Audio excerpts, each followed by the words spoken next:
शायद बड़ा उदास रहेलू।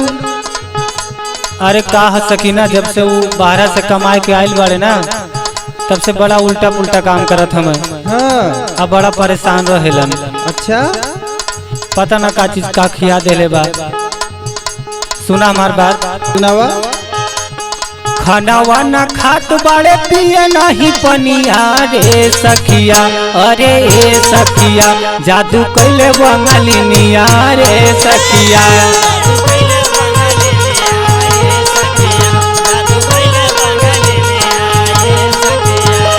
खानावा ना खात बाड़े, पिए नहीं पनिया ए सखिया।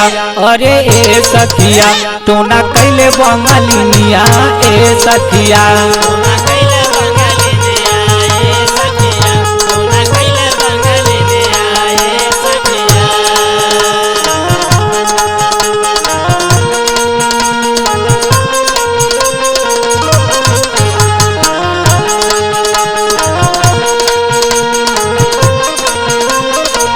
झूम के भैया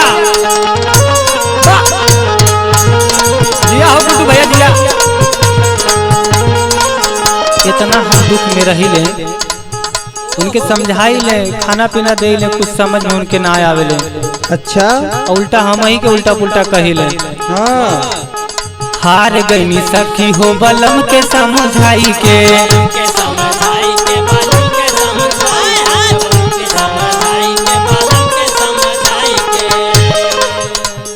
कुछ हम कहिले तो गाड़ी देले माई के।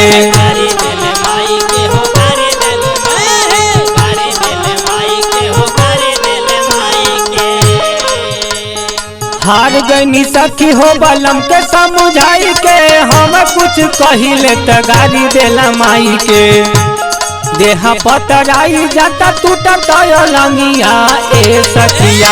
अरे ए सखिया, टोना कैले बंगालिनिया ए सखिया।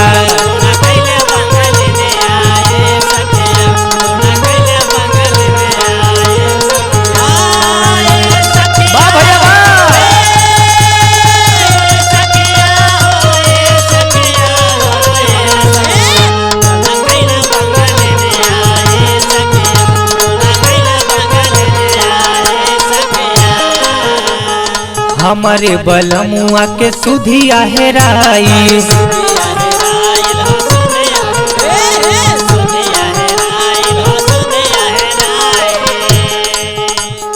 का जाने कौन चीज देहले पियाई।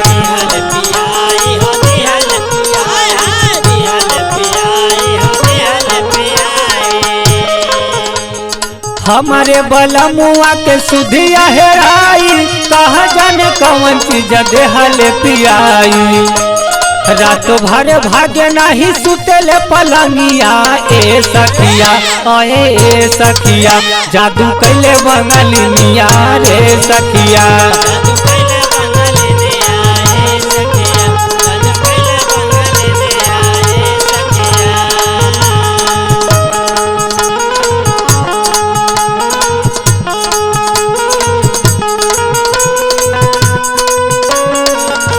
अरे बा शंकर स्टूडियो, जय हो सुनील भैया।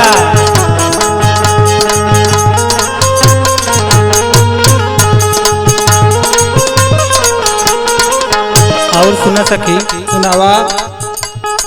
इतना डॉक्टर के देखा देनी, इतना ओझा के देखा देनी, कोनो सुई दवाई उनके आराम ना करत हो। अच्छा, सुना, सुनावा। काम नहीं करे कौनो सुइया दवाई।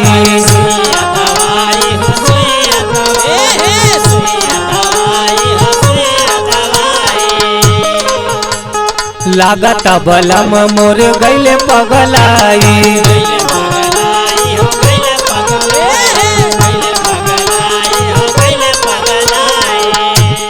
काम नहीं करे कौनो सुइया दवाई। लागत बलम मोर गईले पगलाई। रोहित गणेश बड़ा होखता गलनिया ए सखिया।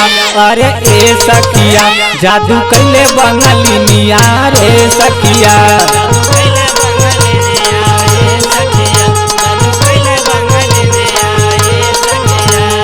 खाना वाना खात बारे पिए नहीं पनिया ए सखिया, अरे ए सखिया तू न कैले बंगलिनिया रे सखिया।